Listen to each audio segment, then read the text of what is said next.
اللہ رب العزت نے ہر امت اور قوم کو کسی فتنے اور آزمائش میں ہمیشہ مبتلا کیا ہے، جس کی خبر پیغمبروں نے اپنی اقوام کو دی ہے۔ امت محمدیہ کے لیے ایک بڑی آزمائش وحشی اور درندہ صفت قوم کے عروج کی شکل میں لکھ دی گئی ہے، جس کے وقوع پذیر ہونے میں کوئی شک نہیں۔ آخری نبی محمد صلی اللہ علیہ وآلہ وسلم نے احادیث مبارکہ میں اس فتنے کی خبر نہایت ہی وضاحت کے ساتھ دی ہے۔ اس وحشی قوم کا نام یاجوج ماجوج ہے۔ یہ وہ قوم ہے جس کی پیشن گوئی نہ صرف نبی صلی اللہ علیہ وآلہ وسلم نے کی، بلکہ توریت انجیل میں بھی اس کا نام ذکر ملتا ہے، جسے گوگ اینڈ میگو کہا گیا ہے۔ دراصل یاجوج ماجوج حضرت نوح علیہ السلام کے تیسرے بیٹے یاپس کی اولاد میں سے ہے۔ یہ لوگ شمالی مشرقی ایشیا میں زندگی بسر کیا کرتے تھے اور اپنے ارد گرد کے علاقوں پر ہمیشہ وحشیانہ حملے کیا کرتے تھے۔ ان کی آبادی چین سے مغرب میں ترکستان تک پھیلی ہوئی تھی۔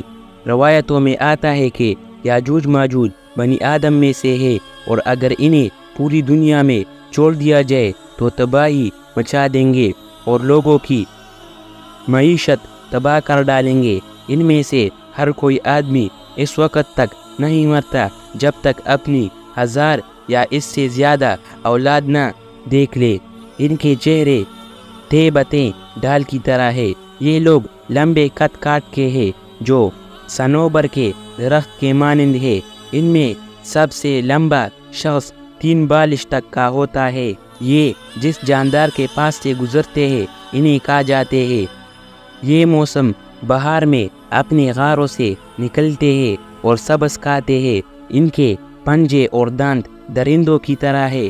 ہزاروں سال قبل اس روئی زمین پر اللہ کے ایک نیک بندے کی حکومت تھی، جنہیں ذوالقرنین کے نام سے جانا جاتا ہے۔ اللہ رب العزت نے ذوالقرنین کو زمین کے ایک بڑے حصے پر بادشاہیت عطا فرمائی تھی۔ آپ نے مشرق و مغرب کا صبر بھی کیا تھا۔ مورخین کے مطابق ذوالقرنین کے نام سے قرآن مجید میں جس شخص کا ذکر آیا ہے، دراصل وہ ایران کا عظیم بادشاہ ہورس تھا، جسے سیرس اعظم بھی کہا جاتا ہے۔ جب حضرت ذوالقرنین نے شمال کا سفر کیا تو آپ کا گزر مشرقی ترکستان اور مغلستان کے علاقوں سے ہوا۔ یہ علاقہ 2 عظیم پہاڑوں کے بیچ آباد تھا، اور پہاڑ کے اس پار یاجوج ماجوج رہا کرتے تھے۔ ان لوگوں نے ذوالقرنین سے یاجوج ماجوج کے فتنے کی شکایت کی اور کہا کہ یہ قوم بار بار ان علاقوں میں حملہ کر کے فساد پھیلاتے ہیں، لہٰذا حضرت ذوالقرنین نے اس سرکش قوم کے یرغال سے حفاظت کے خاطر ان پہاڑوں کے درمیان ایک مضبوط دیوار تعمیر کروائی، جو لوہے اور پگھلے ہوئے تانبے سے بنائی گئی تھی۔ تعمیر مکمل ہونے کے بعد آپ نے اللہ کا شکر ادا کیا اور لوگوں کو آگاہ کیا کہ یہ دیوار وقتی طور پر اس قوم سے حفاظت کرے گی، لیکن ہر چیز پناہ ہو کر رہتی ہے، لہٰذا ایک دن یہ دیوار بھی ٹوٹ جائے گی اور یاجوج ماجوج ان علاقوں سے نکل کر تمام زمین پر پھیل جائیں گے، جیسا کہ اللہ نے قرآن مجید میں ارشاد فرمایا ہے۔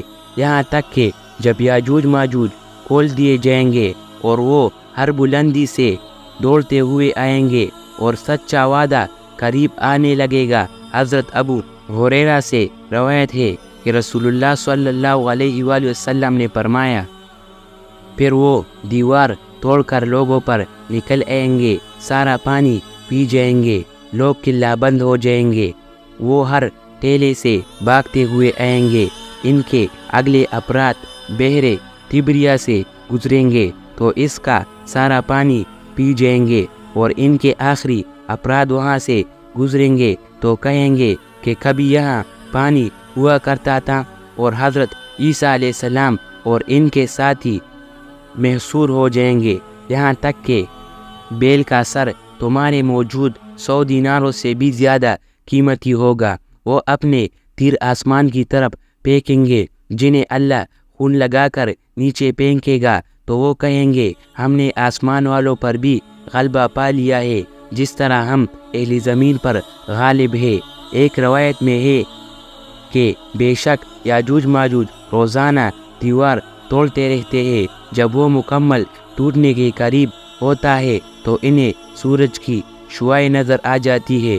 اتنے میں ان کا بڑا کہتا ہے چلو باقی کا کل توڑیں گے، تو اگلے دن اللہ اس دیوار کو پہلے سے بھی زیادہ مضبوط بنا دیتا ہے۔ جب ان کی قید کی مدت ختم ہو جائے گی اور اللہ انہیں لوگوں کے سامنے ظاہر کرنا چاہے گا تو اس دن جب وہ سورج کی شعاعیں دیکھیں گے تو ان کا بڑا کہے گا چلو انشاءاللہ باقی کا کل توڑیں گے۔ جب وہ اگلے دن آئیں گے تو انشاءاللہ کہنے کی برکت سے دیوار اتنی ہی ہوں گی جتنی چھوڑ کر چلے گئے تھے۔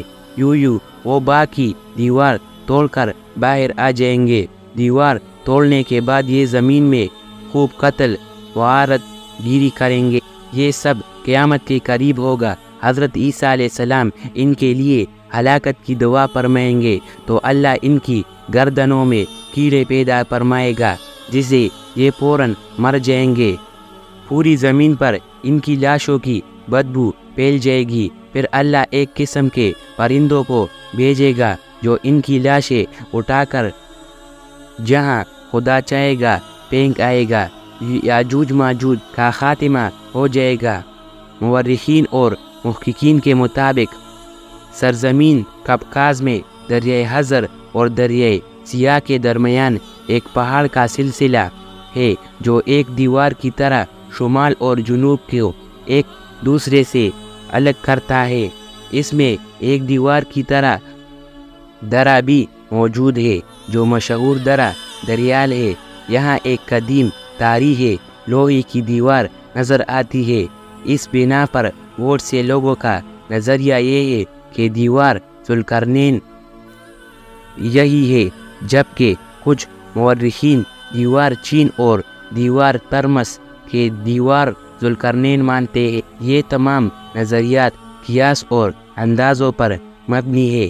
دیوار ذوالقرنین کہاں بنائی گئی ہے اور کہاں واقع ہے اس کا علم صرف اللہ تعالیٰ کو ہی ہے، اور وقت مقرر پر اس دیوار کو یاجوج ماجوج توڑ کر نکل جائیں گے۔ امید کرتا ہوں کہ آج کی ویڈیو آپ کو پسند نہیں ہوگی۔ اگر ویڈیو پسند آئی تو لائک کریں، شیئر کریں، سبسکرائب کریں۔